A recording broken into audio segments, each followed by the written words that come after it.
안녕하세요. 저는 40대 초중반 평범한 회사원입니다. 결혼은 생각해보지도 않았던 제가 결혼해서 이혼까지 겪게 될 줄은 몰랐네요. 지금은 그 아픔을 다 이겨내고 행복해서 말할 수 있을 것 같아 사연을 쓰게 됐어요. 골드미스를 꿈꾸다 이혼까지 하게 된 제 이야기를 여기서 말해볼까 합니다. 저와 남편은 회사에서 만난 사이였어요.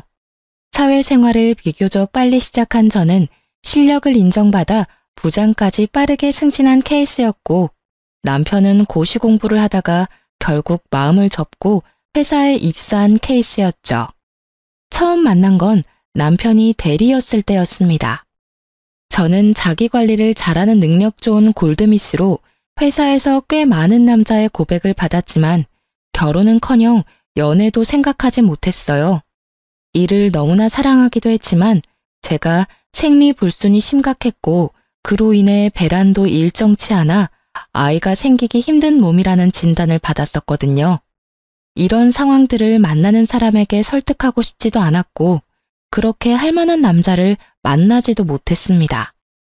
당시의 남편은 키도 훤칠하고 사교성도 좋은 사람이었어요. 저 부장님, 곧 퇴근하실 시간인데 저녁 같이 어떠세요? 아, 퇴근. 먼저 퇴근하세요. 나는 할 일이 더 남아서. 부장님, 일하시더라도 식사는 하셔야죠. 저랑 같이 저녁 드시고 일하시죠. 그래요. 밥은 먹어야 하니까.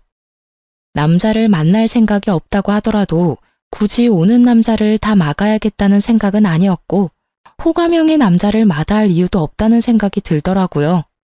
가볍게 저녁 한 끼 정도야 부하 직원과 할 수 있는 거라는 생각도 들었고요. 부장님, 네? 부장님은 왜 연애 안 하십니까? 내 일만 하기에도 하루가 짧고 난 일이 좋으니까요.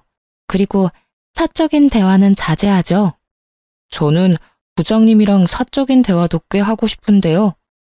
네? 아, 이 대리, 이런 얘기하려고 저녁 먹자고 한 거라면 저는 일어나 볼게요. 사적인 대화가 꼭 남녀 간의 대화만 있는 건 아니잖아요. 친구도 안 되나요? 글쎄요, 직장 상사와 친구로 지내는 게 가능할까요? 가능한지 한번 보시죠. 그래도 퍽퍽한 세상에 내 마음 터놓을 사람 있으면 나쁠 것 없지 않을까요? 남편의 청산유수 같은 말에 홀린 듯 그렇게 남편과 가까운 사이가 되었고 그 인연은 반복되어 연인으로 이어졌습니다. 연인이 되었다고 한들 제 생각에는 변함이 없었죠. 제가 아이를 갖기 힘들다는 건 여전히 변함없는 사실이었으니까요. 자기야, 우리 이제 결혼 얘기할 때도 되지 않았나? 얘기했잖아.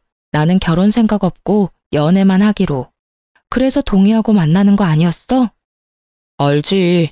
무슨 말인지 아는데 정작 자기가 아프면 내가 보호자가 되어줄 수 있잖아. 결혼하면 좋은 것도 있는데 왜 무작정 싫다고만 하는 거야. 남편의 말에 마음이 흔들리더군요. 부모님이 돌아가시면 외동인 제가 의지할 수 있는 사람은 남편밖에 없었습니다.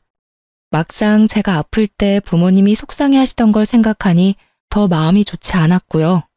제가 혼자 남을 것을 매일 걱정하던 부모님이었습니다.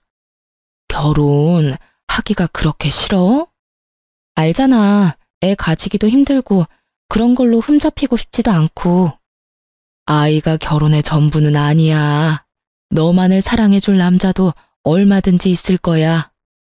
나 혼자서 잘 살 수 있는데 뭘. 에이, 엄마 아빠 걱정이나 하셔. 우리야 노후 준비도 다 끝냈고 너 아니면 이렇게 걱정할 일도 없다. 너만 잘 살면 우리는 아무 걱정 없어. 그러지 말고 잘 생각해봐. 우리가 평생 사는 것도 아니고 우리 없으면 너 혼자 남을 생각하지? 엄마 정말 속상해서 잠을 잘 수가 없어. 왜 너처럼 잘난 애가 혼자 살려고 하는 거야? 아이를 아예 못 갖는 것도 아니고 힘들다는 얘기지 않니? 혹시 모르는 거니까.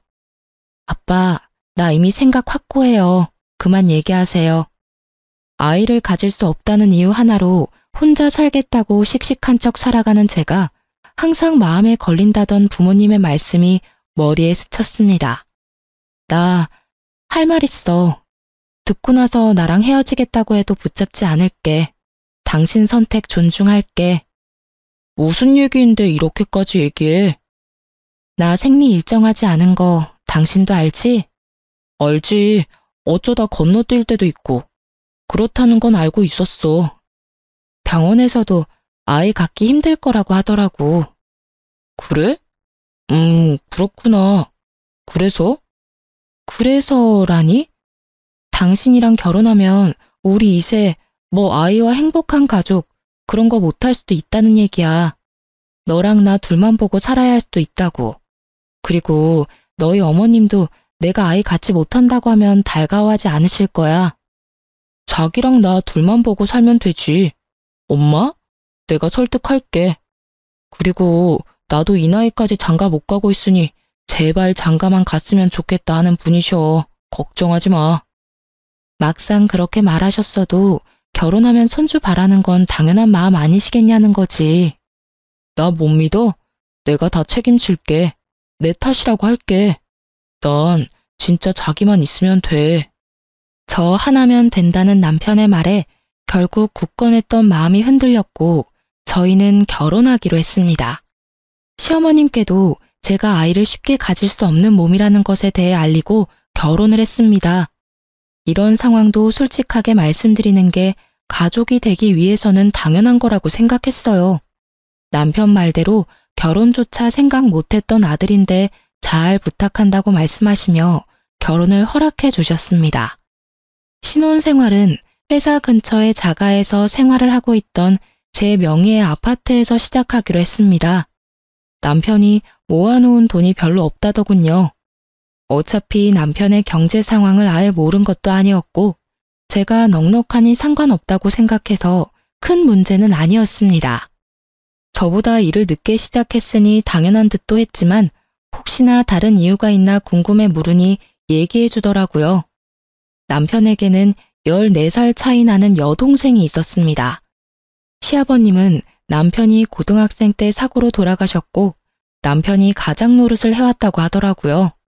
고시 공부하는 동안 공부 뒷바라지로 고생하는 어머님을 보며 더는 안 되겠다는 생각에 취업을 하게 되었고 그 회사에서 자신의 능력으로 올라가는 저를 보며 동경 그 이상의 감정을 느끼게 되었다고 했습니다. 회사에서 번 돈으로 집 생활비, 동생 용돈, 그리고 대학교 학자금까지 모두 감당했다더라고요. 오히려 가족을 위해 묵묵히 책임지는 가장의 모습이 저에게는 더 좋은 모습으로 다가왔습니다. 그 모습이 저에게 독이 될 거라고는 생각도 못했으니까요. 신우이는 영락없이 제 남편의 딸처럼 행동했습니다. 14살 차이라는 큰 나이 차이 때문도 있지만 아버지의 역할을 해왔던 남편에게 의지하는 듯도 보였습니다. 대학 생활을 시작하며 독립해서 살고 있던 신우이가 어느 날 배가 불러 찾아왔습니다. 오빠. 너 이게 뭐야? 배가 왜? 나 임신했는데 무서워서 말을 못했어. 나 결혼해야 될 것 같아. 그래도 나랑 아이 책임져 주겠대. 아, 그래. 네가 애도 아니고 네 인생 네가 알아서 산다지만 오빠한테 진작 얘기를 하던가 이제 와서. 그래서 그런데 오빠, 나 결혼자금 좀 주면 안 될까? 한 푼도 없이 그냥 시작할 수는 없잖아. 아이도 키워야 하고. 그래, 오빠가 해줄게. 정식으로 남자친구 데려와서 인사시키고 하루빨리 결혼식 올리자. 더 배불러 오기 전에. 진짜? 진짜? 오빠 고마워. 역시 우리 오빠밖에 없어.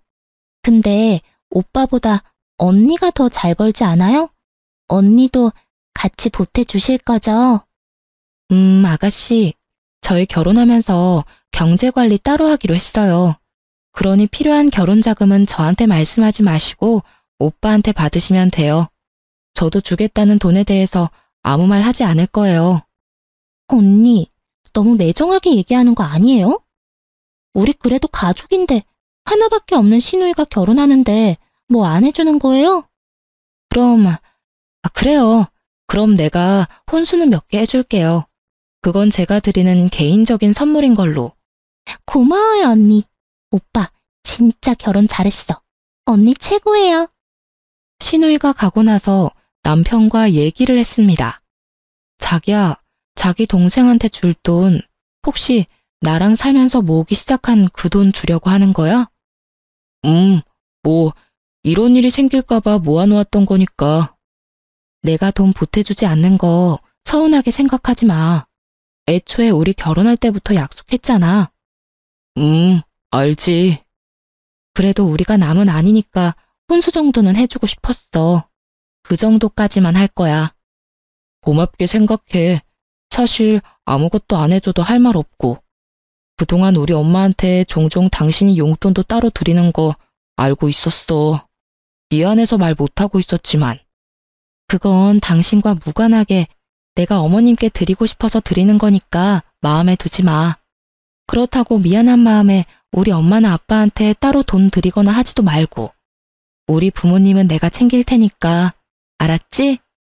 사실 저희가 결혼을 하며 결혼 계약서를 작성하고 공증을 받아 놓았습니다. 부모님이 아니면 저 혼자 살아가야 하는 인생에 남편을 믿고 결혼하기는 하지만 형제가 없는 저는 부모님이 무슨 일이 생기면 제가 다 감당해야 하는 상황이니 부모님께 남편 눈치 보며 용돈 드리고 싶지도 않았고 각자 부모님과 집안에 대해서는 각자 하는 게 맞다고 생각했거든요. 그래서 결혼 계약서에 서로의 집안에서 발생한 상황은 본인의 돈으로 처리하도록 하고 자금 관리도 각자 하는 것으로 했습니다. 이 계약서 때문이라도 남편은 저에게 요구할 수 없었겠죠. 시댁의 문제 때문에 우리 집에 경제적 무리가 오는 것도 안 된다고 딱 잘라 말했고 남편도 그에 대해 동의했습니다. 남편은 본인이 모아놓은 돈 5천만 원을 모두 시누이에게 결혼자금으로 주었고 시누이는 저와 남편이 해준 돈과 혼수로 결혼 생활을 시작했습니다. 여기까지는 문제라고 생각하지도 않았어요. 그럴 수 있는 일이라고 생각했죠. 문제는 그 다음이었습니다. 결혼한 시누이가 아이 낳고 1년 만에 이혼하고 집으로 돌아왔더라고요. 어이가 없었습니다. 아이는 남편에게 주고 왔다면서 늘어놓는 말이 가관이더라고요. 누구는 낳고 싶어도 낳지 못하는 아이를 시누이는 거추장스럽다는 듯이 표현했어요. 애 때문에 나는 집에 묶여있는데 그 자식은 맨날 나가고 내가 참는데 한계가 있지. 애도 네가 키우라고 하고 나와버렸어. 이혼했으니 나도 내 삶 살 거야. 애한테 묶여서 내 인생 그렇게 버릴 수 없어. 이 철딱선이 없는 거사. 아무리 그래도 엄마가 애를 놓고 나오니. 내가 돈을 버는 것도 아니고 어떻게 무작정 애를 데리고 나와. 그리고 애 데리고 나오면 누가 나랑 결혼하고 싶어 하겠어? 이혼녀 딱지도 짜증나는데. 너 오빠가 너한테 해준 결혼자금 쉽게 줬다고 생각해? 너 행복하게 잘 살았으면 해서 다 털어준 건데 이게 지금. 그건 나도 미안하게 생각해. 그런데 오빠한테 미안하다고 내 인생을 망칠 수는 없잖아. 이왕 이렇게 된 거 알바라도 하면서 본인 인생 어떻게 살지 잘 생각해 보세요. 오빠한테 지원을 바란다거나 그러지 마시고. 언니, 제가 언니한테 뭐 해달라고 했어요? 언니가 왜 그렇게 얘기해요? 오빠도 아무 말 안 하고 있는데. 어디서 대들어. 네가 잘한 게 뭐가 있다고. 조용히 해. 네 인생 그렇게 살고 싶다 했으니 어디 한번 혼자서 잘해봐. 그렇게 시누이와 단판을 짓고 집으로 돌아왔고 한동안 조용히 지내는 시누이를 보며 그래도 정신 차리고 잘 지내는가 보다 생각했죠. 하지만 사람은 그렇게 쉽게 바뀌는 게 아니라더니 시누이라고 다를 게 없더군요. 저희 집에 본인 남자친구라며 남자 한 명을 데려왔어요.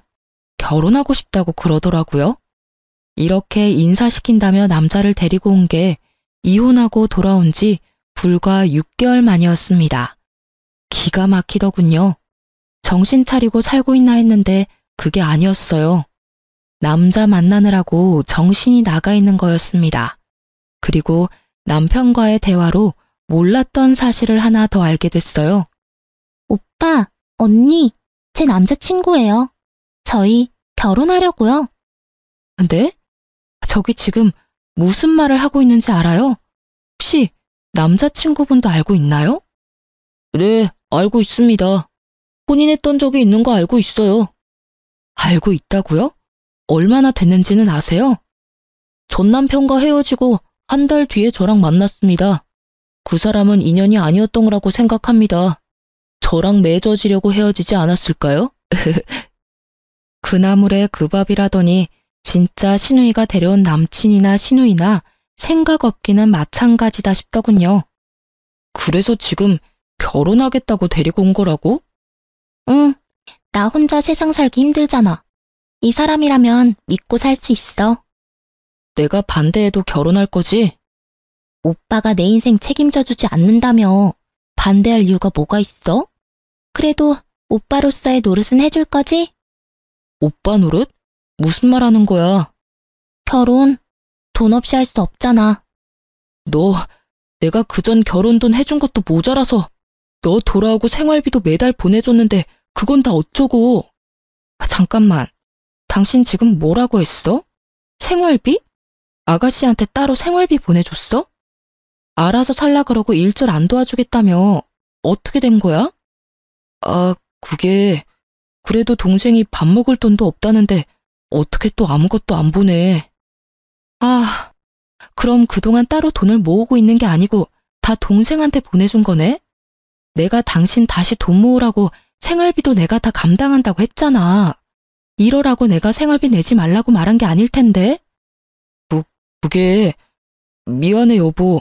당신은 동생이 없어서 모르나 본데 내가 아빠나 마찬가지인 애를 모른 척 할 수 없잖아. 지금 말하는 걸 봐서는 결혼 자금을 또 해주려는 것 같네? 해줄 돈도 없을 텐데. 여보, 이번에 당신이 좀 도와주면 내가 진짜 잘할게.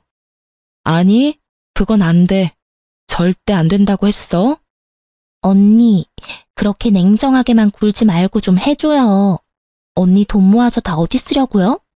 저한테 해주면 제가 몇 배로 언니한테 잘할게요. 제가 설마 이 은혜 있겠어요? 은혜는 갚지 않아도 돼요. 안 해줄 거니까. 그러면 빌려라도 주면 안 될까? 내가 갚을게. 당신이랑 나랑 남이야? 내가 당신한테 빌려주는 게 더 말이 안 돼. 지금 누구 편에 서서 얘기하는 거야? 그럼 저한테 빌려주세요. 제가 갚을게요. 그럼 되는 거죠? 빌려준다 쳐요. 막말로 아가씨 일도 안 하는데 어떻게 갚으려고요? 제가 갚겠습니다. 결혼자금 저랑 결혼한 데 쓰는 거니 제가 갚겠습니다. 그렇게 말씀하시는 거 보니 그쪽도 딱히 모아놓은 돈이 없나 보네요. 아, 제가 사업 준비 중이라 자금 융통이 좀 어려워서. 이자까지 쳐서 갚을 테니까 제 남친한테 그렇게 말씀하지 마세요. 그래요? 그럼 이럴 거 없네요. 알았어요. 빌려줄게요. 대신 차용증 받을게요. 그 차용증 공증도 받아놓을 거고요. 그렇게까지 해야 해요? 왜요? 안 갚을 거 아니잖아요. 갚는다고 했잖아요. 그럼 상관없지 않나요? 아, 알겠어요. 쓸게요. 쓰면 되잖아요. 그렇게 신우이에게 결혼자금 5천만 원을 빌려주며 이자까지 주겠다는 신우이의 말처럼 차용증 내용을 써서 변호사를 통해 공증까지 받아놓았습니다. 사실 그 돈 안 받아도 상관없었어요.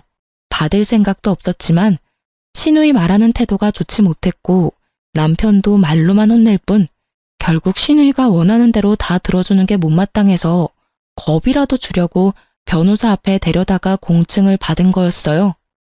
그래야 정신 차리고 돈도 벌고 자기 스스로 일어설 수 있을 것 같더라고요. 아무리 그래도 남편 여동생인데 저도 사람인지라 미운 정이 들었는지 못 사는 모습 보고 싶지 않았고 언니 같은 마음으로 잘 살 수 있게 도와주고 싶었어요. 마냥 도와주는 것보다 이렇게 자립심을 키워주는 게 언니로서 더 위해주는 일이라고 생각했고요. 그렇게 신우이는 두 번째 결혼을 했고 이제는 진짜 우리에게 손 내밀 일 없을 거라고 생각했어요. 남편도 이번 일을 계기로 더 이상 도와주지 않겠다고 했고요. 다시 한번 이런 일 있으면 저도 참지 않겠다고 했습니다. 여기서 얘기가 끝나면 재미없겠죠? 네, 신우이가 또 찾아왔어요. 자기 남편과 함께. 저 사업 보증 좀 부탁드리려고 왔습니다. 제가 이번 사업 아이템 진짜 확실하게 성공할 자신 있거든요. 미래에 투자한다고 생각하면 나쁘지 않은 조건이야. 진짜 이 사람 머리 좋은 사람이거든? 오빠, 이 사람 믿고 보증 한번 서줘. 내가 결혼하면서 보증은 서주지 말자 약속하고 결혼했어. 이건 절대로 안 돼. 돌아가. 아, 오빠. 오빠한테도 좋은 거라니까.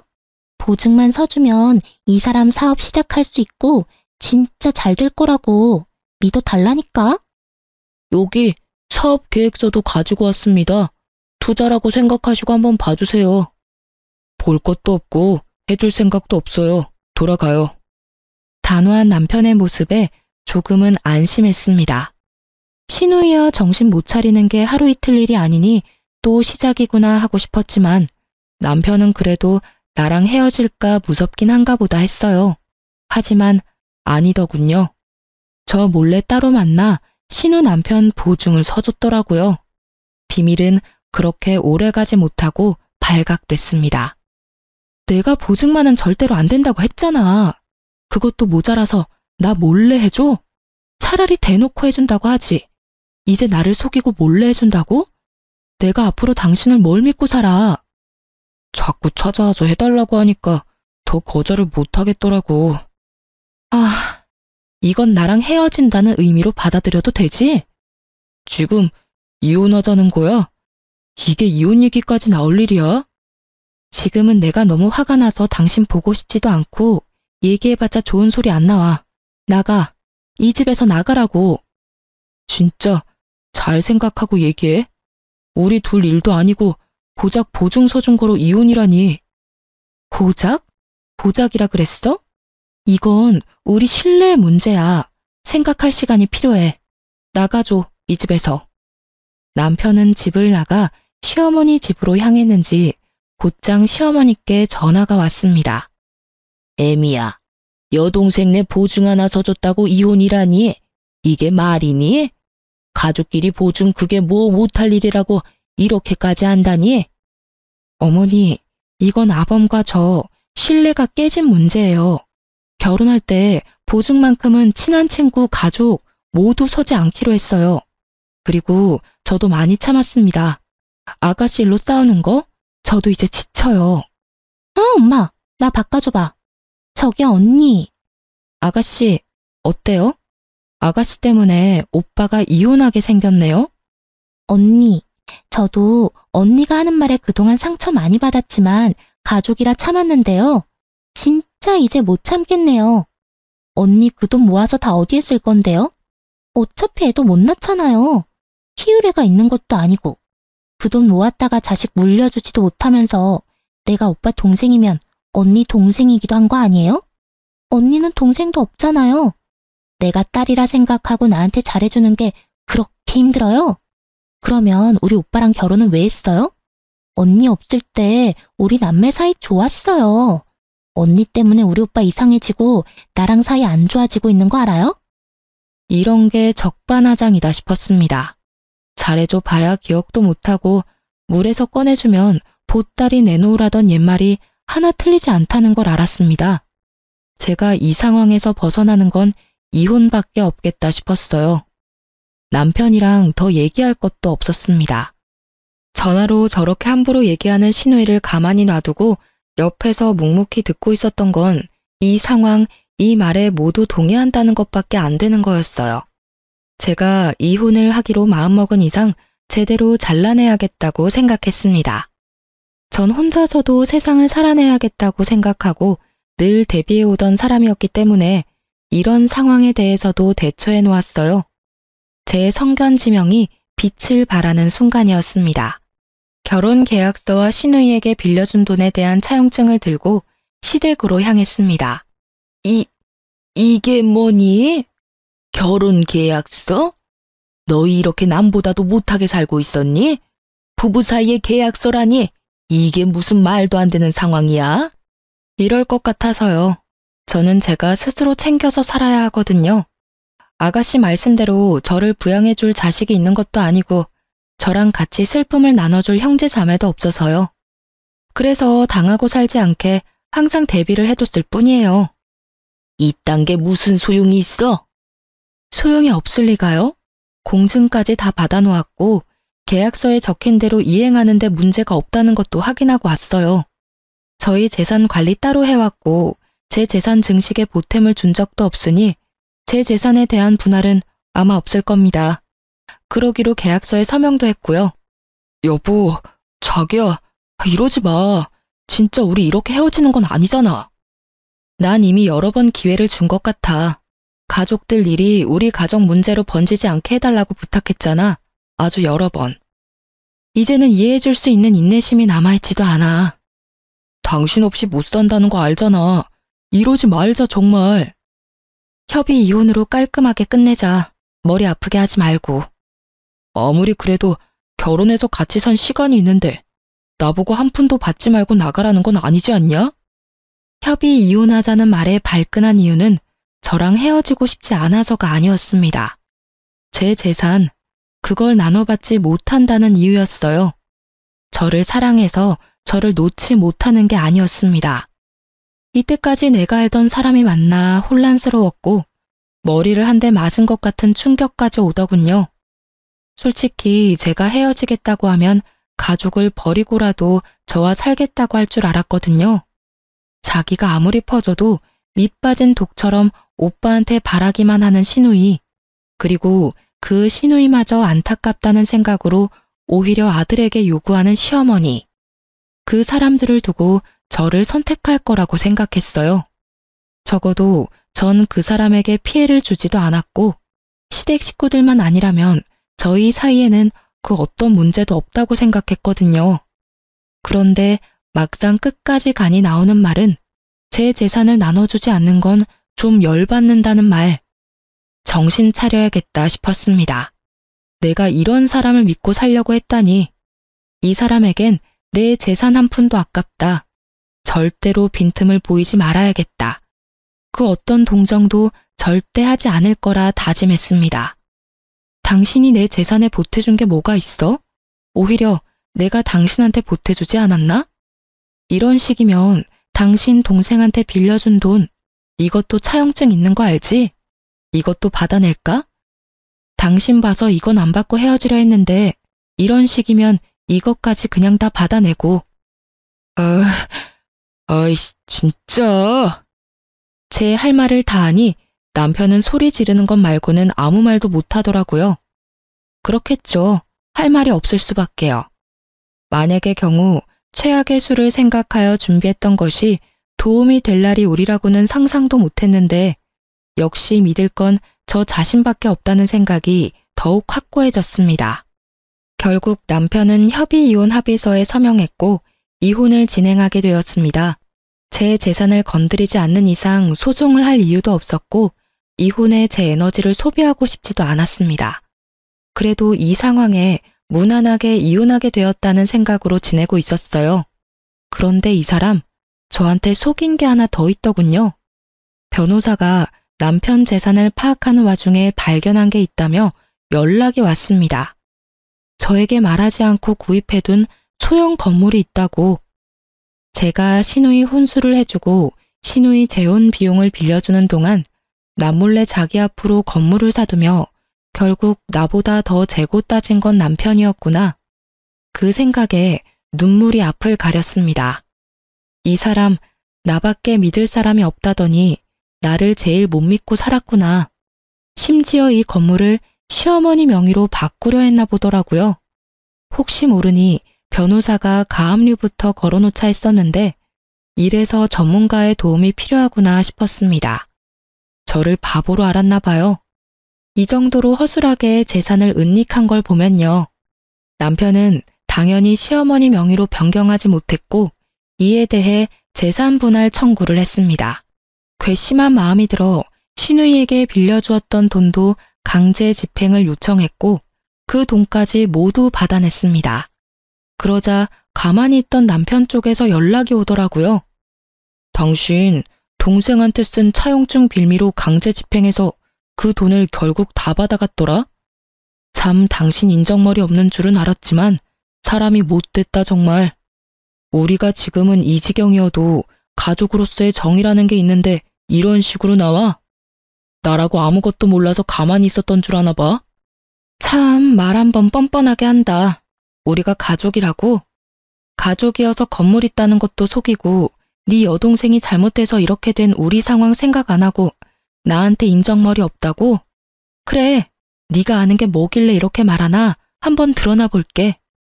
너만 변호사 있는 줄 아냐? 나도 변호사 있거든? 장인어른이 준 돈이 있다는 얘기도 안 했더라? 야, 너도 그렇게 철저히 숨겼으면서 나를 욕할 입장은 아닌 것 같은데? 그 돈, 우리 부모님이 본인들 혹시나 안 좋은 일 생기면 그때 쓰라고 주신 비상금이야. 본인들 나중에 장례식 때 쓰라고 준 비상금이나 마찬가지라고. 내가 쓸 돈도 아니고 그래서 너한테 말할 이유도 없고. 한두 푼도 아니고 그 큰 돈을 말 안 하고 있었던 이유로 참 좋은 이유 든다. 내가 그 돈 가만히 두나 봐. 나도 재산 분할 청구 소송할 거야. 어디 한번 해보자고. 맘껏 해봐. 능력 있는 변호사 쓰고. 하긴 능력 있는 변호사 썼으면 지금 나한테 이렇게 전화해서 말하는 짓이 얼마나 멍청한 짓인지 알았겠지.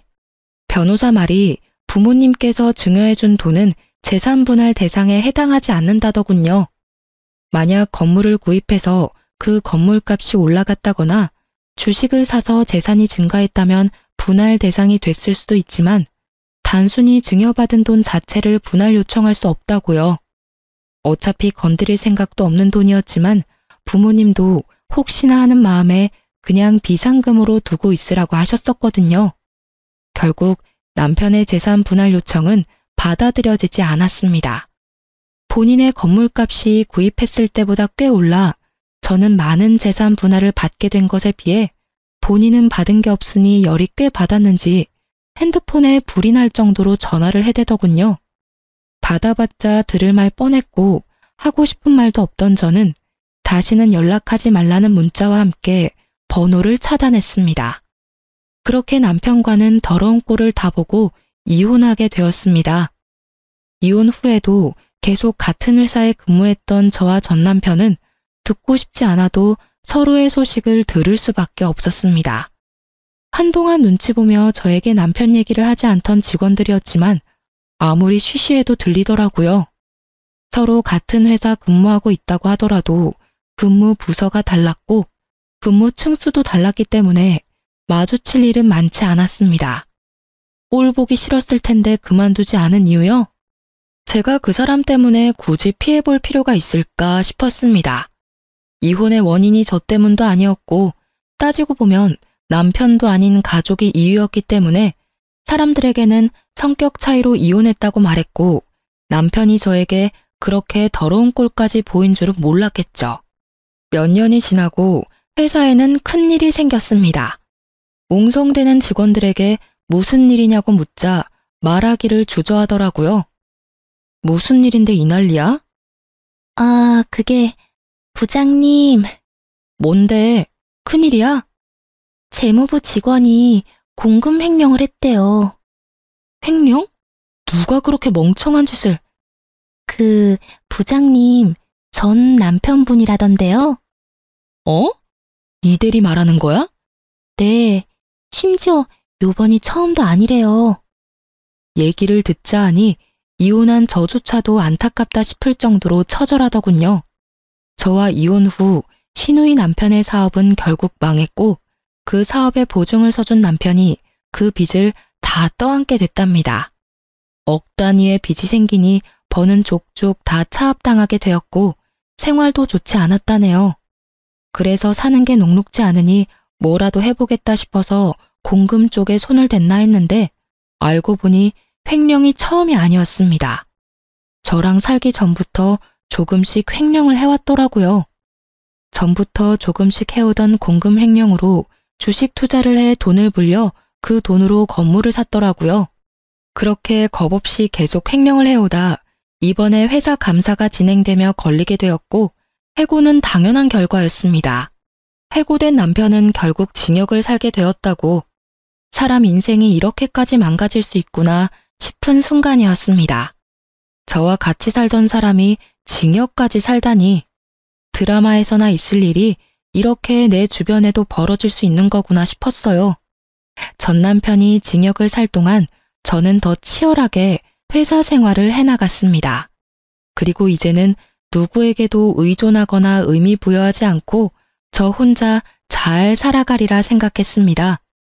인연이라 생각했던 사람이 참 좋지 못했으니까요. 그런데 인연은 따로 있다더니 제가 이 사람을 만나려고 그랬을까요? 회사 거래처에서 만난 사람의 다정한 모습에 또 한 번 사람을 믿고 싶어지더라고요. 겁도 났습니다. 전 남편도 분명 처음에는 좋은 사람이었고 좋을 거라 생각했기 때문에 혼자 살려 했던 제 인생을 걸 만큼 사랑해서 결혼했던 거니까요. 그러나 한편으로는 그런 생각도 들더라고요. 내가 그 못난 사람 때문에 나에게 다가온 좋은 인연까지 놓쳐야 하는 걸까? 내 인생을 그 사람 하나 때문에 겁내며 살 필요가 있을까? 하는 생각이요. 결국 저는 거래처 사장이었던 남자와 재혼을 했습니다. 개인 사업자인 지금의 남편은 너무나 가정적인 사람이었어요. 자기의 장래 희망이 아내 외조하는 남편이었다고 할 만큼이요. 말뿐인 사람이 아니었어요. 제가 야근하는 날에는 저녁을 차려놓고 저를 기다려 주었고, 집에서 남은 업무를 처리하는 날에는 커피를 가져다 주며 제 어깨를 주물러 주었습니다. 저에게 불안감이라는 것을 주지 않는 사람이었고, 그리고 일을 사랑하는 저를 잘 이해해주는 사람이었습니다. 당신이 하고 싶은 일 마음껏 해. 나 집안일 진짜 잘해. 내가 당신 외조해줄게. 정말 고마워. 당신이 그렇게 말하니 나 정말 마음이 좋다. 그리고 제가 가장 두려워했던 아이 문제. 그리고 우리 한번 노력해보지 않을래?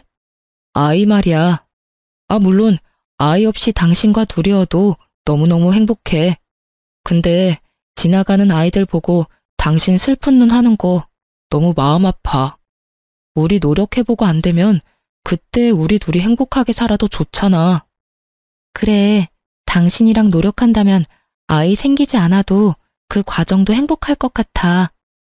저를 이렇게나 이해해주는 남편인데 단지 실패를 두려워하며 아이를 갖지 않을 이유가 없었습니다. 설령 아이를 가지지 못한다고 하더라도 제 슬픈 마음을 잘 위로해 줄 수 있을 거라고 믿었습니다.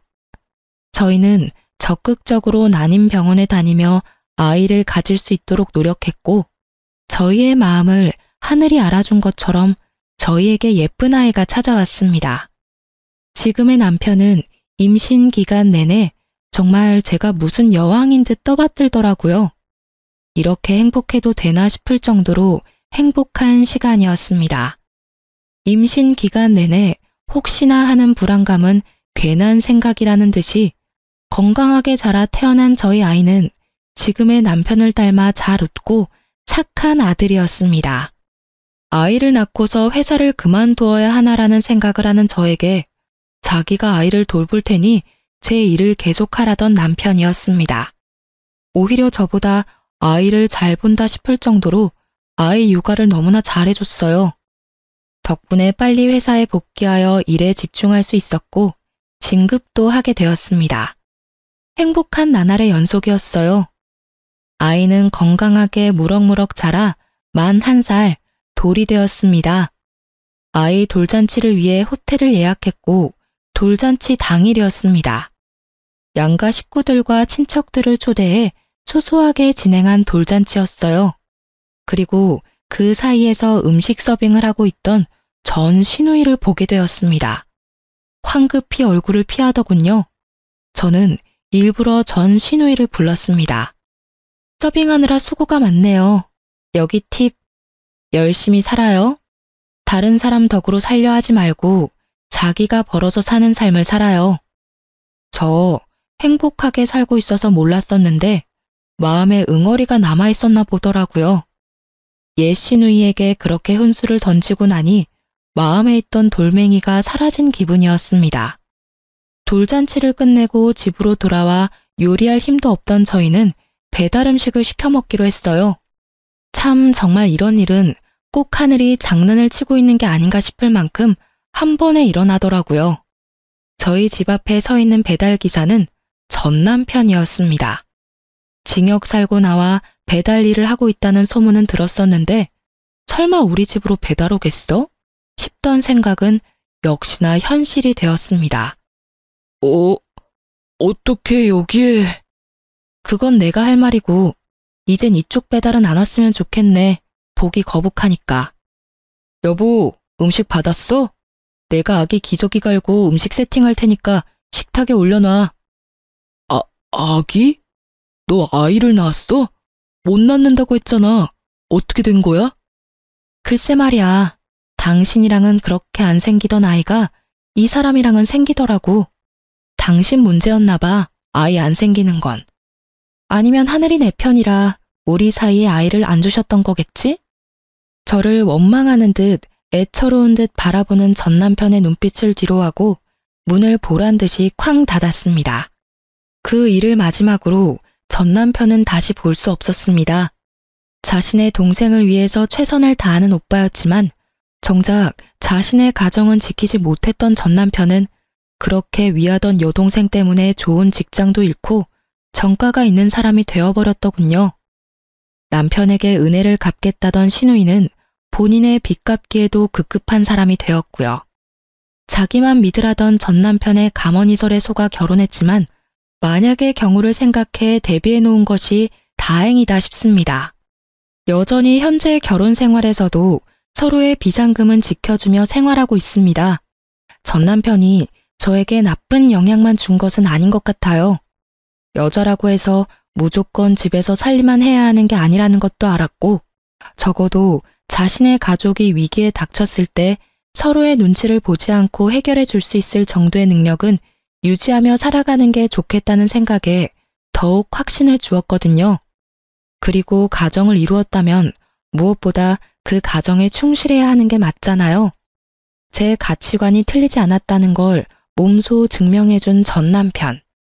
만일 전 남편이 신우이나 신모가 아닌 저를 선택했다면 지금의 상황도 조금은 달라져 있을까요? 글쎄요. 전 결국 전 남편은 똑같이 우리가 아닌 자기 가족만을 선택했을 거라 생각합니다.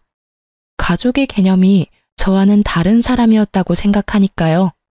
저와 같은 가치관을 가진 지금의 남편은 저와 같은 생각을 많이 하는 사람이어서인지 저의 의견을 많이 존중해주며 의견의 차이가 난다고 하더라도 그 중간점을 잘 찾아 타협해 나갈 줄 아는 지혜로운 사람이네요. 무엇보다 여전히 절 많이 아껴주고 절 존중해주고 있습니다. 저희에게 찾아온 보물 같은 아이도 별 탈 없이 잘 크고 있고요. 인연이 아니라면 놓을 줄도 알아야 진짜 좋은 인연을 잡을 수 있다는 걸 알았네요. 인연과 함께라면 기적이 일어날 수 있다는 것도요. 제가 계속 신우이와 시댁을 향해 희생하다 못해 저에게까지 같이 희생하기를 강요하는 전 남편과 같이 살았다면 지금의 이런 행복한 삶은 살 수 없었겠죠. 맞지 않는 부분은 맞춰 나가는 게 부부이지만 그 부분이 너와 내가 아닌 다른 가족들에 의한 것이라면 끊어내지 않는 한 힘들 수 있을 것 같습니다. 저의 경우처럼요. 언젠가 나아지겠지라는 생각으로 참기보다는 본인을 위한 선택을 하는 게 좋지 않을까 생각해 봅니다. 여러분, 날씨가 갑자기 추워졌네요. 항상 따뜻하게 입으시고 건강 조심하세요. 기나긴 제 이야기 들어주셔서 감사합니다.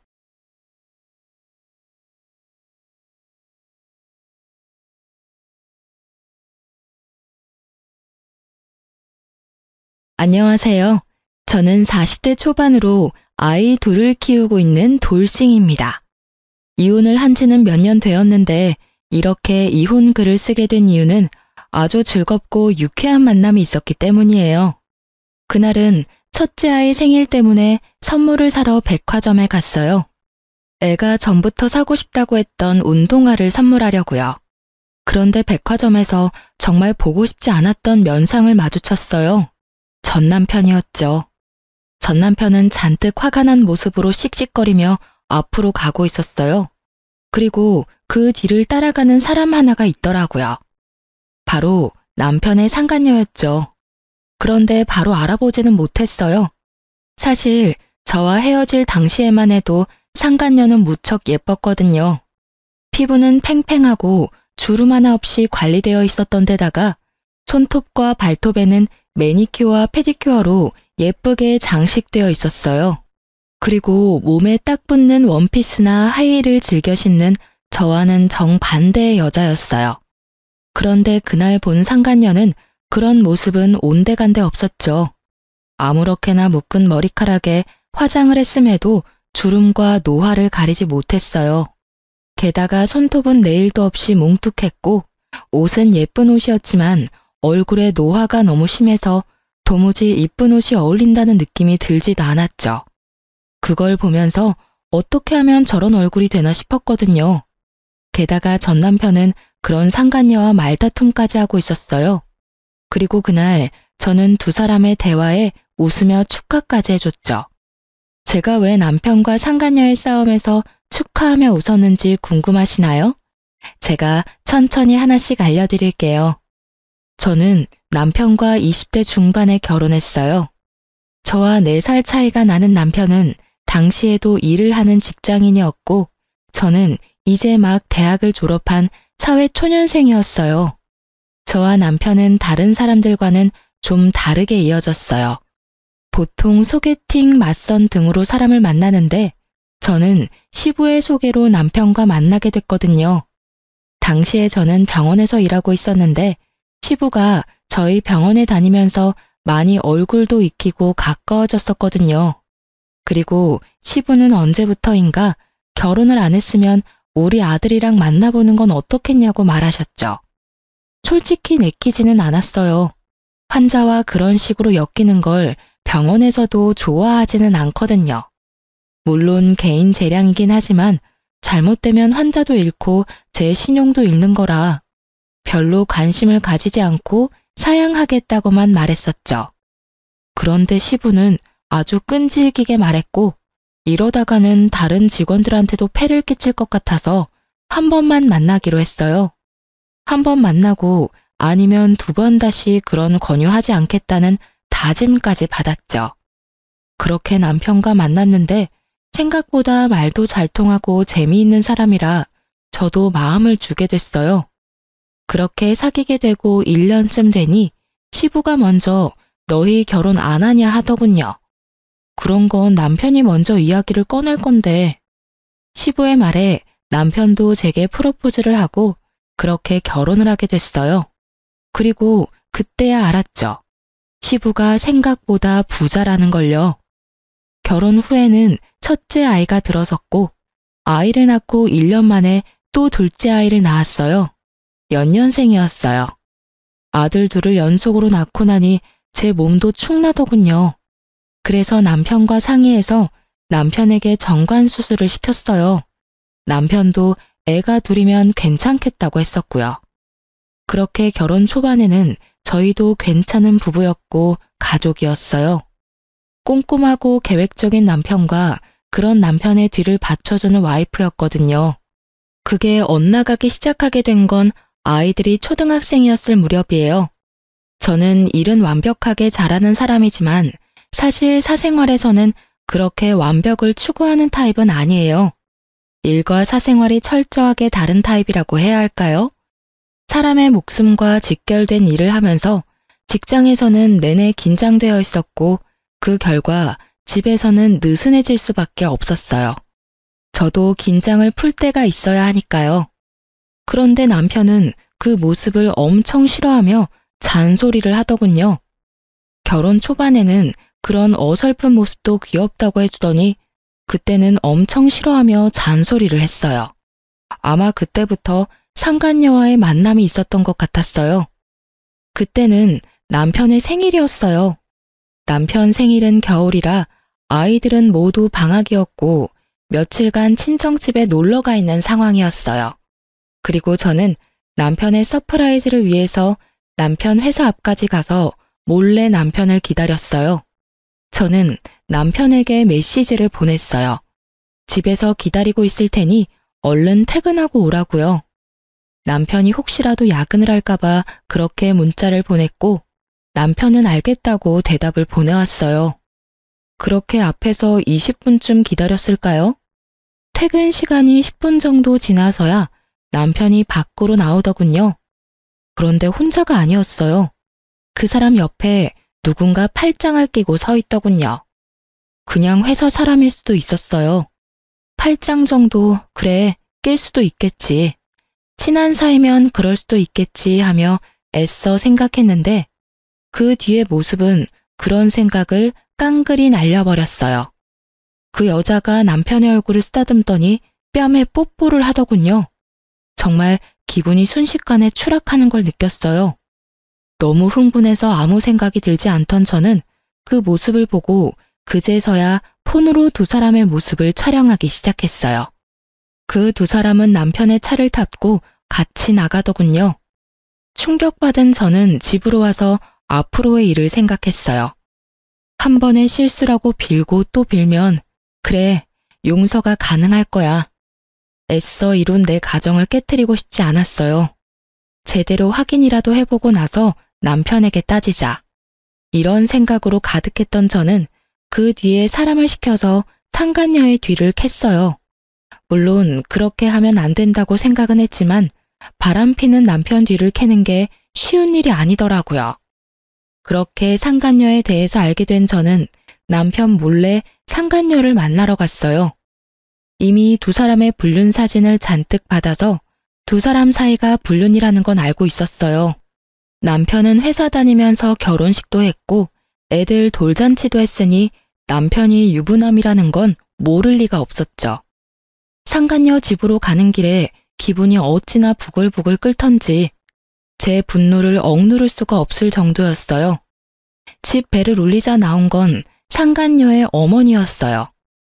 혹시 따님 집에 있으신가요? 할 이야기가 있어서요. 그런데 누구세요? 따님이 만나고 있는 남자 와이프예요. 그 말에 상간녀 엄마의 얼굴이 확 굳었어요. 그리고는 상간녀가 없다고 하더군요. 없으면 어쩔 수 없네요. 회사에서 이야기하는 수밖에요. 그 말에 상간녀 엄마가 흠칫하더니 돌아서는 제 옷을 붙잡고 들어오라고 하더군요. 들어가니 상간녀가 무척이나 태연하게 소파에 앉아서 TV를 보고 있었어요. 저 알죠? 피해서 다니려면 얼굴도 익혔을 테니까요. 알아요. 그런데 여긴 왜 왔어요? 따져야 될 사람은 내가 아니라 그쪽 남편이겠죠. 내가 누구한테 따지건 그쪽이 관여할 일은 아니죠. 그리고 저의 아들까지 있는 유부남 만난 사람도 잘못은 했잖아요. 왜 본인만 쏙 빠져나가려고 해요? 웃기지도 않네. 이보세요, 아주머니. 아주머니 남편이 그렇게 와이프 싫다고 나한테 온 걸 왜 나를 탓해요? 아주머니를 탓해야지. 그 말을 하며 상간녀가 저를 위아래로 훑어보며 코웃음을 치더군요. 봐요. 세월을 고스란히 맞은 얼굴에 센스 없는 옷. 머리도 질끈 묶어서 수수하기 짝이 없는데 어떤 남자가 그런 여자한테 끌려요? 솔직히 지나가는 남자 100이면 100 아주머니는 싫다고 할 건데 그 사람이라고 다르겠어요? 그걸 지금 말이라고 해요? 아주 당당하네. 따님을 어떻게 가르쳤으면 불륜을 저지르고도 본처한테 이렇게 당당한 사람으로 키운 거죠? 어머니라면 딸이 잘못된 길로 가려 한다면 말렸어야죠.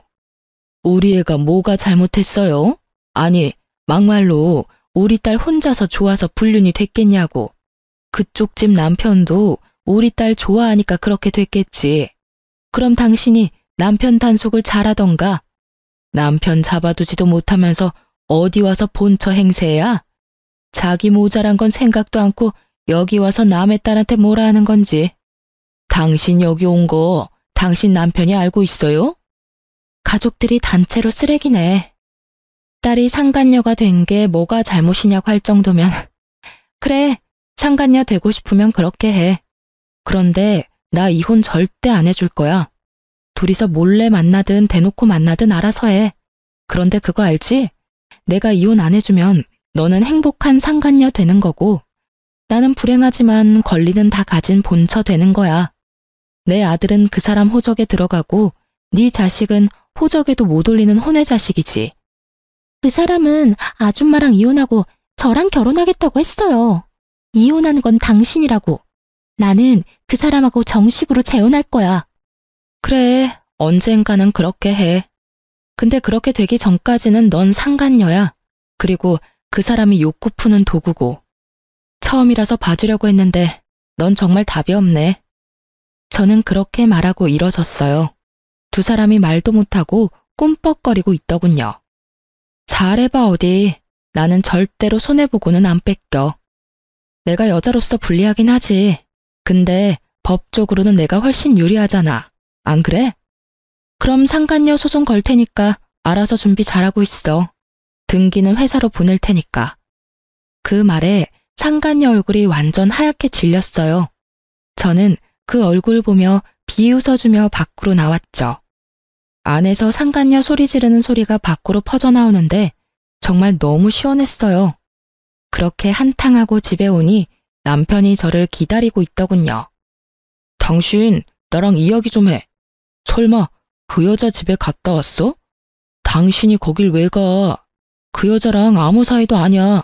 당신이 그냥 민폐 끼친 거라고. 그 여자는 다르게 말하던데 누가 진짜를 말하는 거야? 그리고 당신 지금 나한테 그 여자 집에 왜 갔냐고 따질 때가 아니지.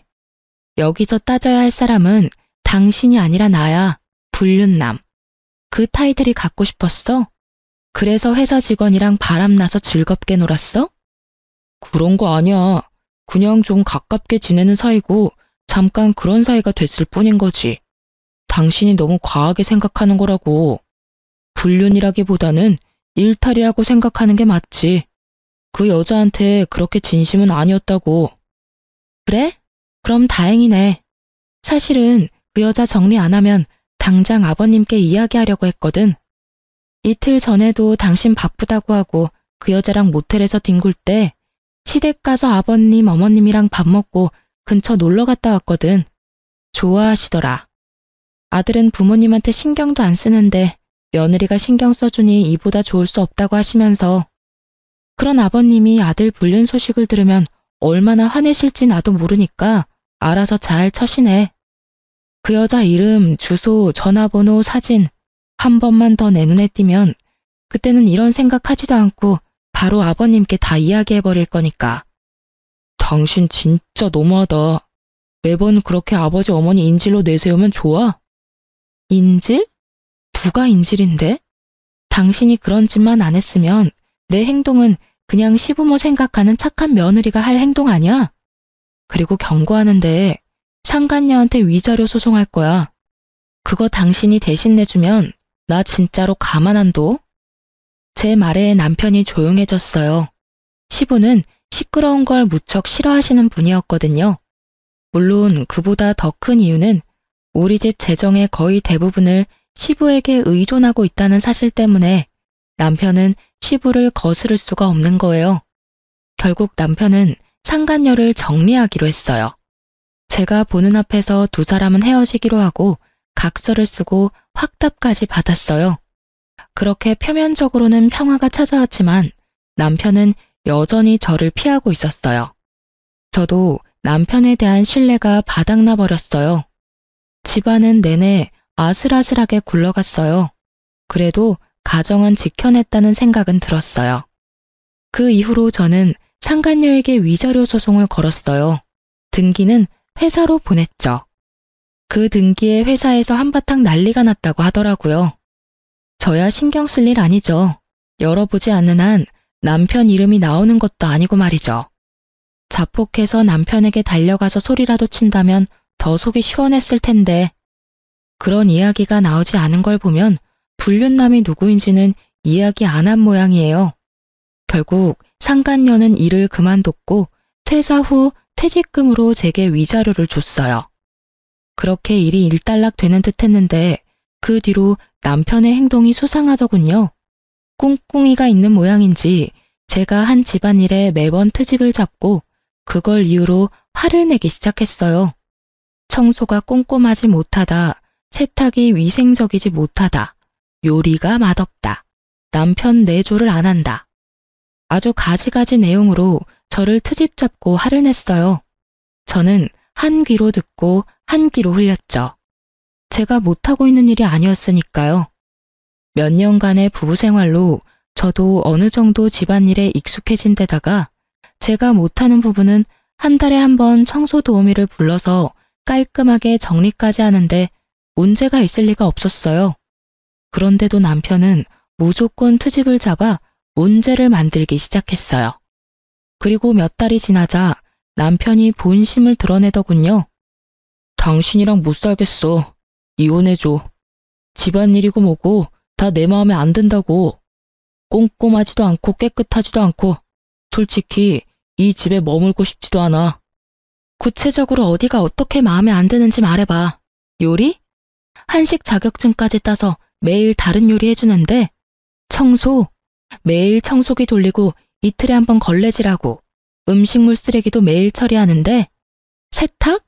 흰 빨래, 검은 빨래, 속옷, 수건 다 따로 세탁하는데 어디가 문제인 건데? 셔츠에 바지까지 다 다림질을 해놓잖아. 그리고 한 달에 한 번 사람 불러서 대청소하고 어디가 문제냐고. 그러니까 내 마음에 안 든다고. 당신이 잘하고 못하고를 떠나서 이런 식으로 하는 거 마음에 안 든다고. 그냥 진짜 이유를 대. 당신 여전히 그 여자랑 정리 안 했잖아. 내가 모를 줄 알았어? 눈만 가리면 다 가리는 줄 알았지? 그 여자 퇴사하고 나가면 내가 모를 줄 알았어? 당신이 이상하게 트집 잡을 때 벌써 상간녀 뒷조사 다 했거든? 재미 잘 봤더라. 자식 새끼들 놔두고 젊은 년이랑 바람피니까 회춘하는 기분이디? 이혼? 이혼하고 싶으면 당신이 아버님한테 허락받아. 그러면 이혼해 줄 테니까. 그 여자가 그렇게 마음에 들면 데리고 와서 이야기하라고. 나 대신 그 여자가 더 젊고 예쁘고 능력 있어서 같이 살고 싶다고. 당신이 직접 아버님한테 말하라고. 그 정도도 못하는 거면 내가 이혼은 왜 해줘? 저는 이번에도 시부를 입에 올렸고 애석하게도 이번에는 남편에게 통하지 않았죠. 남편이 제 집안일을 트집 잡은 건 제게 흠을 만들어 어떻게든 잘 빠져나가 보려고 했던 거니까요.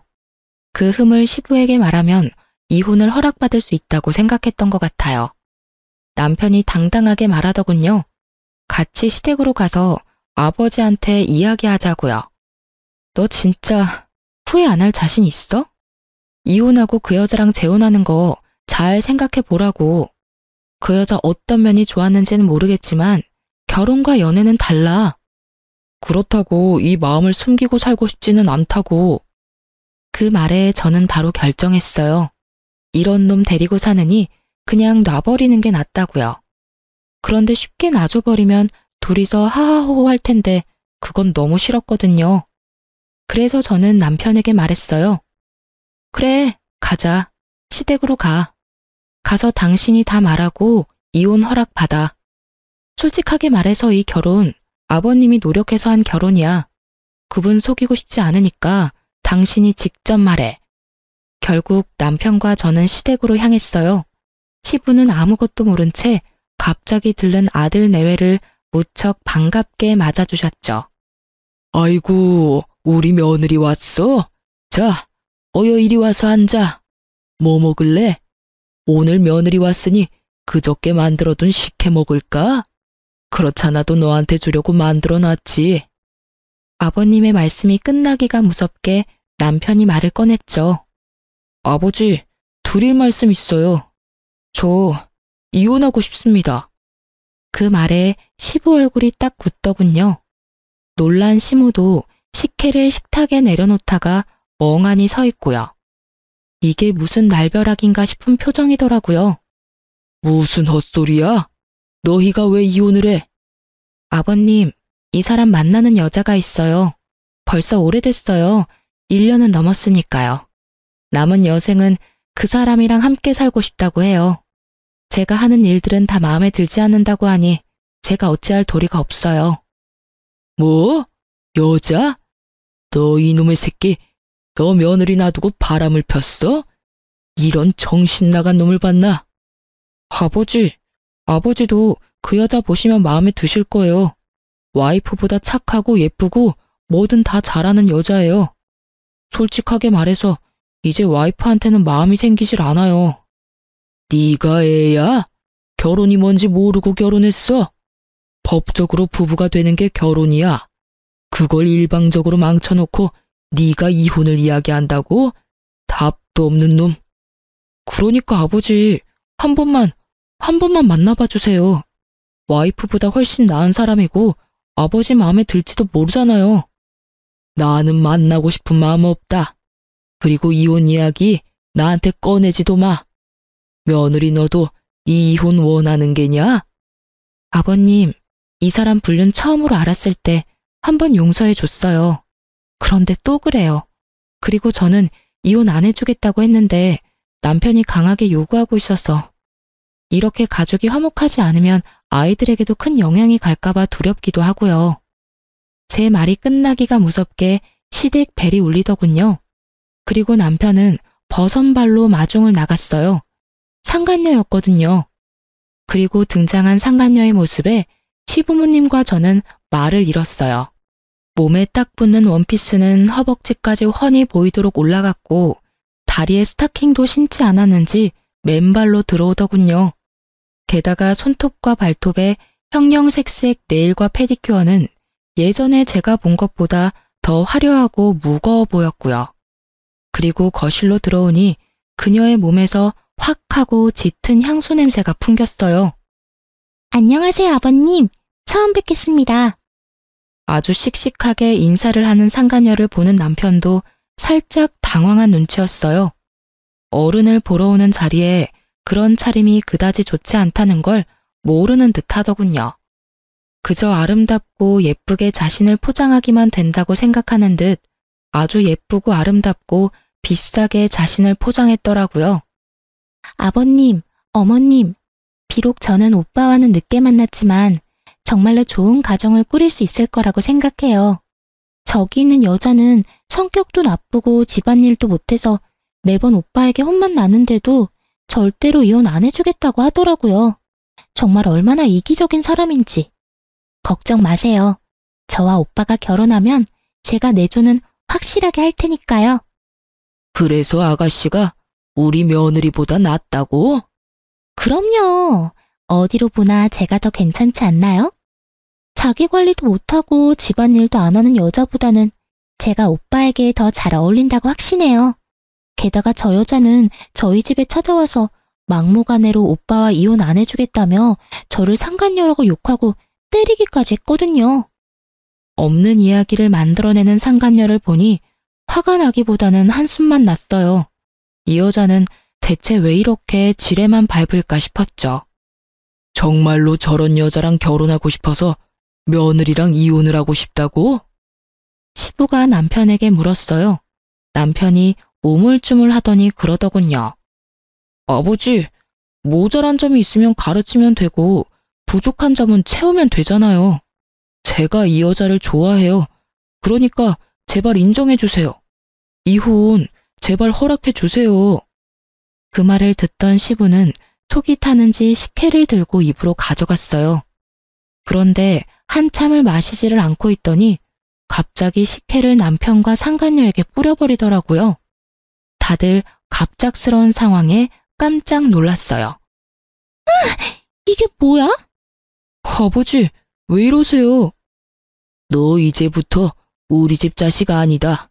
저런 근본도 없는 여자를 데려와서 뭐라고? 이혼을 허락해줘? 네가 정신이 나갔나 보구나. 그런 놈한테는 매가 답이지. 너한테 눈깔 있으면 좀 봐라. 저 여자 어디가 며느리보다 낫다고 말하는 거야? 그치만 아버지. 어른들 집에 오면서 피부는 훤히 드러내고는 냄새는 또 얼마나 나냐. 늙은 노인들 집에 오려니 냄새 날까봐 그리 팍팍 양념을 쳤어?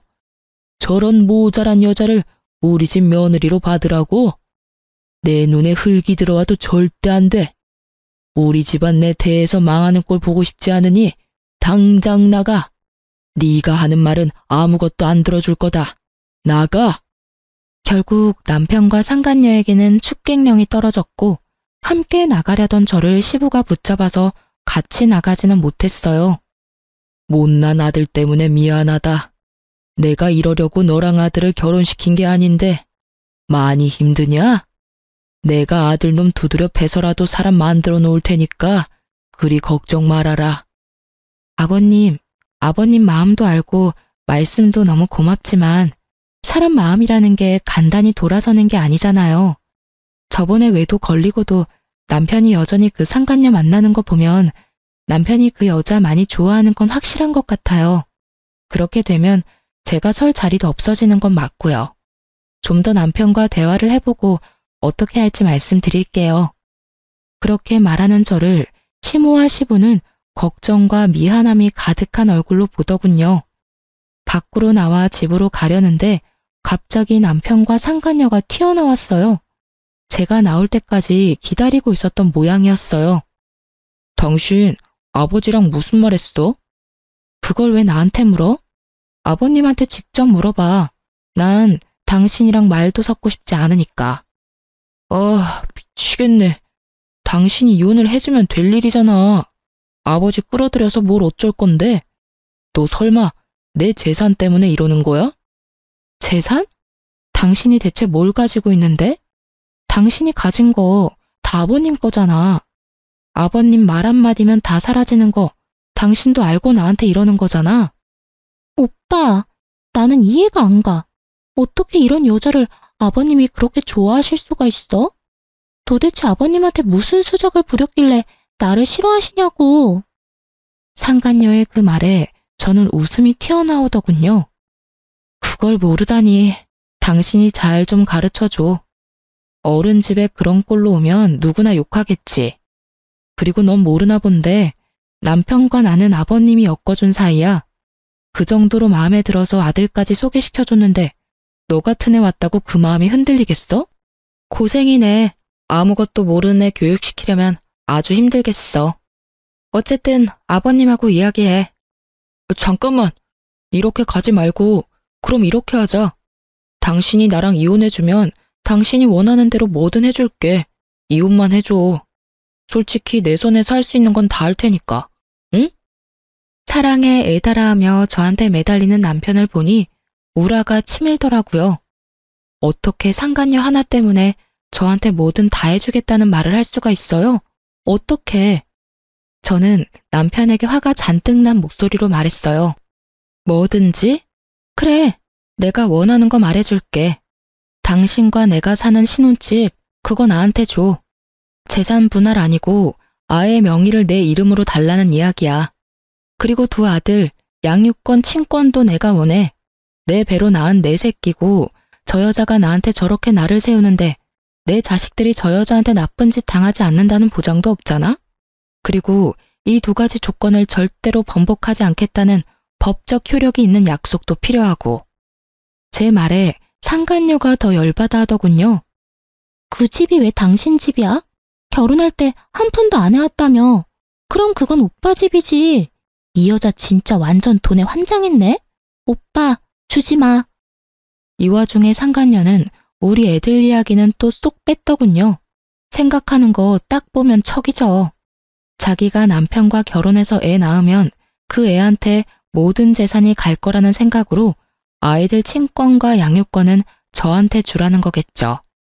집은 생각해 보겠는데 친권은 혹시라도 내가 그 수술한 것 때문에 애가 안 생길 수도 있고, 그렇게 치면 첫째는 내가 데려가야 할 것 같은데. 그럼 이혼 못하는 거지. 이야기 다 끝났어? 제가 강경하게 나가자 남편이 잠깐 고민하는 듯 하더니 결국 알겠다고 하더군요. 알았어. 그렇게 하지. 집은 당신 명의로 돌려줄 테니까 나중에 다른 소리 하지 말고. 그거야말로 내가 원하던 바야. 줬다가 뺐지나 마. 오빠, 그 집 주면 어떡해. 그럼 우린 어디서 살아? 괜찮아. 집 얻을 돈은 있고, 무엇보다 아버지가 우리 결혼 허락해주면 그것보다 더 좋은 집 해달라고 하면 되지. 저 집도 아버지가 해준 거거든. 솔직히 내 돈 한 푼도 안 들어갔으니까 아까울 것도 없어.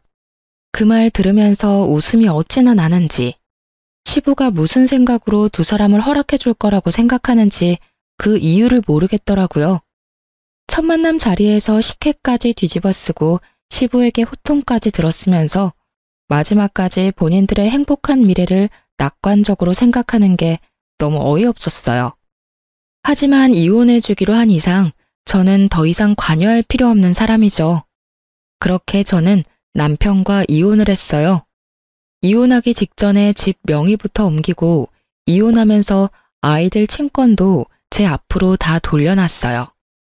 남편과 제가 이혼한 후 전 남편은 홀가분한 마음으로 상간녀와 결혼을 하려고 시댁에 들렀다고 하더군요.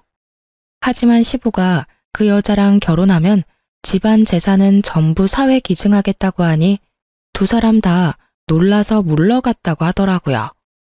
시부에게 직접 들었거든요. 시부는 제가 이혼을 결심했다는 걸 알고서 한번 시댁으로 부른 적이 있었어요. 그때 시부가 알려줬어요.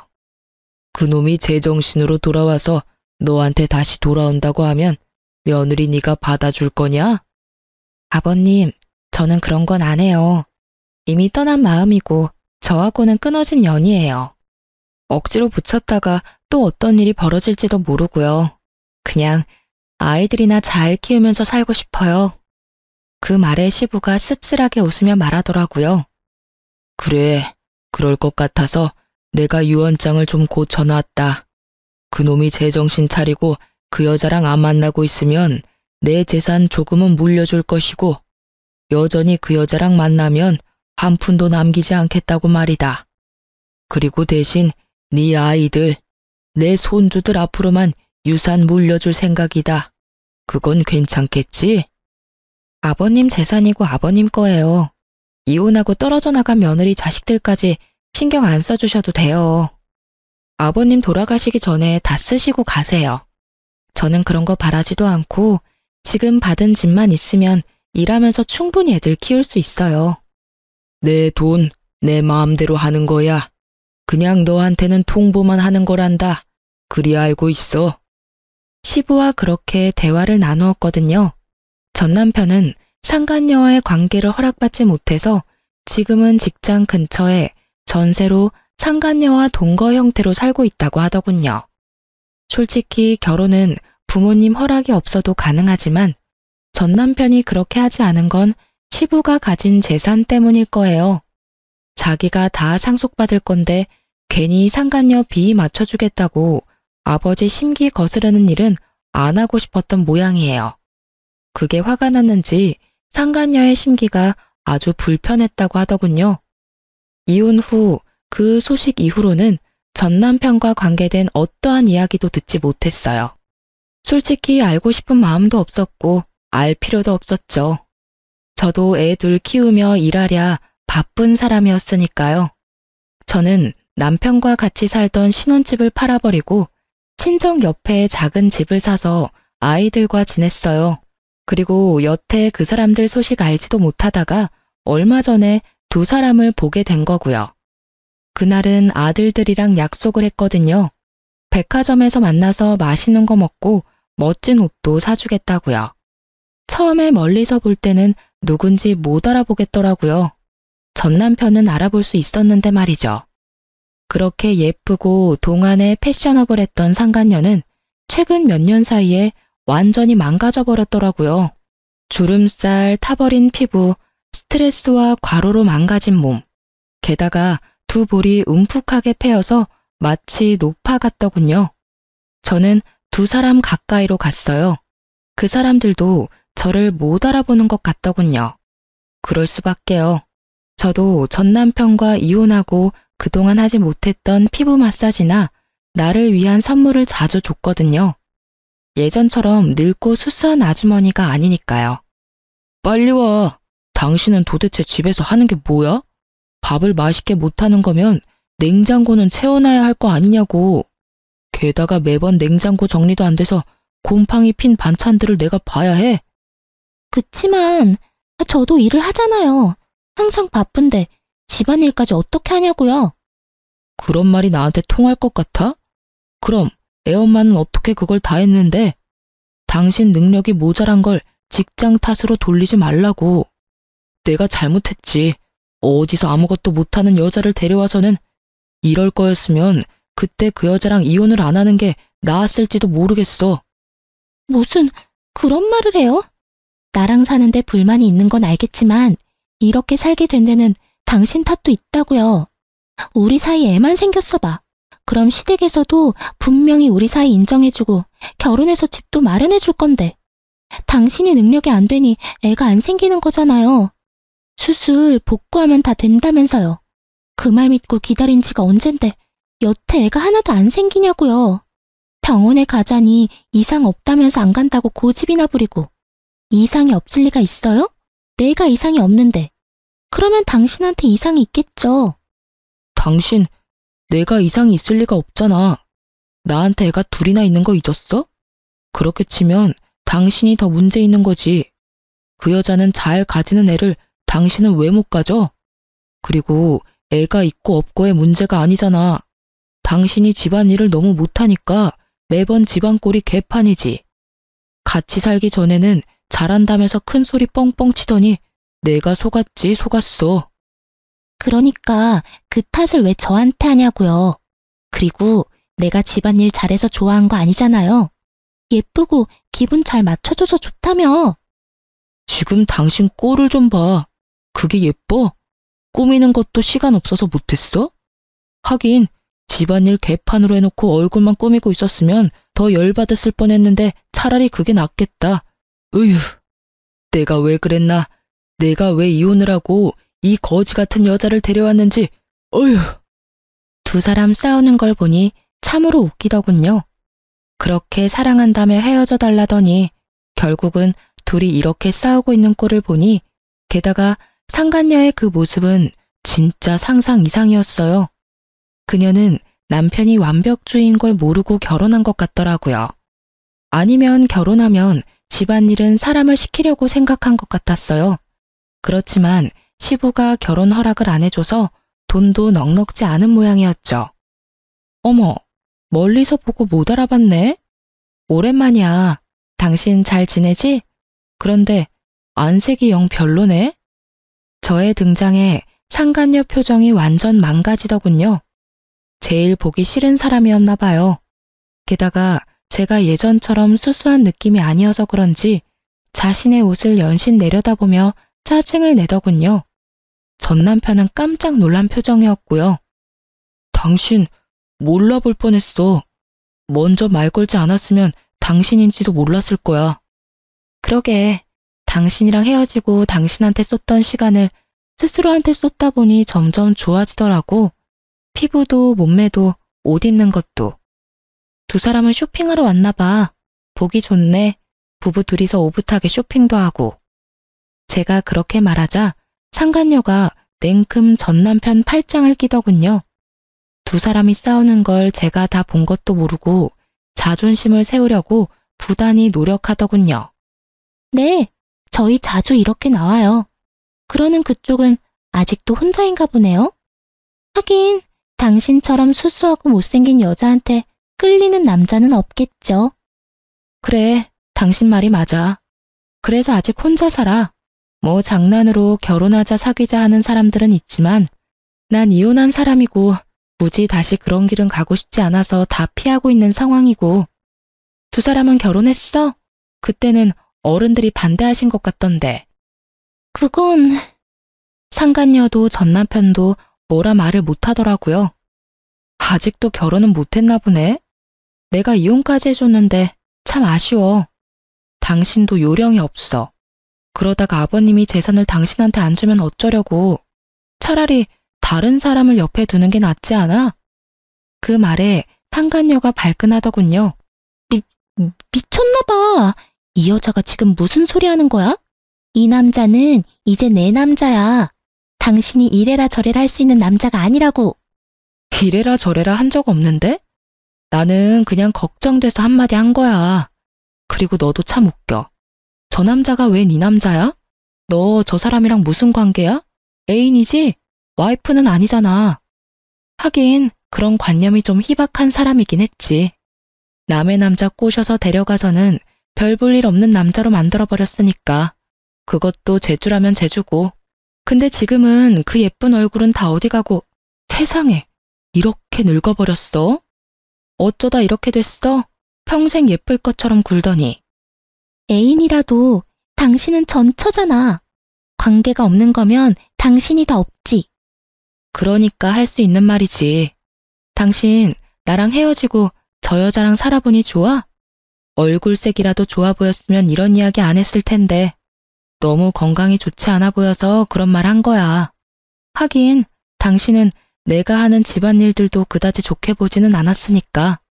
집안일은 익숙치 않아도 예쁜 여자랑 살아서 좋을 거야. 그치? 전 남편은 뭐라 말도 못하고 한숨만 푹푹 내쉬고 상간녀는 저를 향해 한껏 적대심을 드러내며 소리 지르더군요. 이 여자가 무슨 소리 하는 거야? 우리 이제 곧 결혼할 거야. 아버님만 허락해주면 지금 당장이라도 결혼할 거라고. 그러니까 아버님을 어떻게 설득할 건데? 여태까지 결혼 허락도 못 받은 주제에 내가 모를 줄 알았어? 너 시댁 갈 때마다 퇴짜 맞는다며? 그래도 안 떨어져 나가는 거 보면 두 사람 사랑 진짜 대단하다, 그치? 두 사람 다 그런 몰골로 돌아다녀도 좋을 만큼 사랑하는 거면 됐어. 당신 그만해. 너도 그만하고. 둘 다 사람 많은 데서 큰 소리 내서 싸우지 마. 싸우긴 누가 싸워? 나는 당신 축하해 주려는 거야. 그 여자를 사랑한다며 헤어진 당신이 나랑 살 때보다 불행해 보여서 축하해 주고 싶었거든. 아까 둘이 싸울 때부터 다 봤거든. 두 사람이 행복하게 잘 살았으면 축하해 줄 생각도 없었을 텐데 두 사람이 불행해 보이니까 도리어 축하해 주고 싶은 마음이 드는 거 있지? 다른 사람 불행하게 만들고 너희들끼리 재미 보면 내 마음이 어땠겠어? 그런데 둘이 이렇게 나쁜 걸 보고 나니 마음이 한결 편해지고 이제야 두 사람 인정해주고 싶은 마음이 들어서 두 사람 함께 살고 있는 거 축하해? 그런데 찐사랑은 찐사랑이네. 그렇게 싸우고 지지고 볶으면서도 헤어지지 않는 거 보면 앞으로도 쭉 그렇게 살아. 저는 그렇게 축하해주고 백화점으로 총총총 걸어갔어요. 상간녀가 분해서 악소리를 지르고 짜증내는 걸 다 듣고 있었어요. 그리고 멀리서 아들들이 보이더군요. 아들들은 전 남편 자기 아버지가 있는 걸 확인하고도 가까이 올 생각을 안 하더군요. 첫째가 저한테 핀잔을 줬어요. 엄마, 괜찮아? 저런 사람들이랑 엮이지 말라고 했잖아. 엄마만 상처받는다고. 이제야 겨우 정상으로 돌아오고 있는데.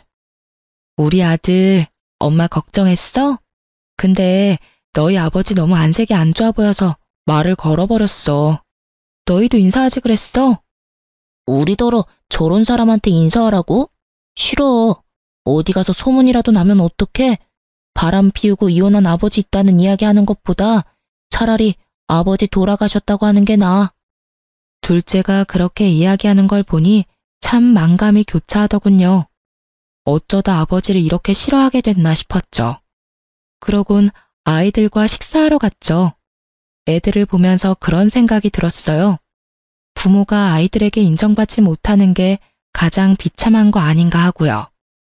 본인은 그런 걸 모르고 있겠지만 그 뒤로 전 남편에게 전화가 간간히 왔지만 다 무시했어요. 어떤 이야기이든 저한테 도움되는 일은 아닐 테고 이렇게 이혼한 마당에 안부 인사하러 전화하지는 않을 테니 말이죠. 게다가 여태껏 연락 한 번 없다가 연락 오는 것도 수상쩍은 일이긴 하잖아요. 귀가 더럽혀지기 전에 차단한 거예요. 이혼 글을 쓰면서도 그때의 상간녀 모습이 떠오르네요. 예쁜 얼굴과 미모가 천년만년 갈 것처럼 굴던 상간녀가 완전히 망가져 있는 걸 보니 세월 앞에 장사 없다는 말이 실감나기도 했죠. 그 두 사람을 마주치고 나서는 아주 작게 남아있던 응어리도 싹 다 사라진 기분이 들었어요. 그래서 글을 쓰게 된 거고요. 제 글을 읽고 즐거우셨으면 좋겠어요. 저 정말 즐거운 마음으로 글을 썼거든요. 남의 눈에 눈물 나게 만들면 본인 눈에는 피눈물 난다는 걸 상간녀가 몸소 실천해줘서 참 기쁘고요. 읽어주셔서 정말 감사합니다. 그리고 즐거운 하루 보내세요.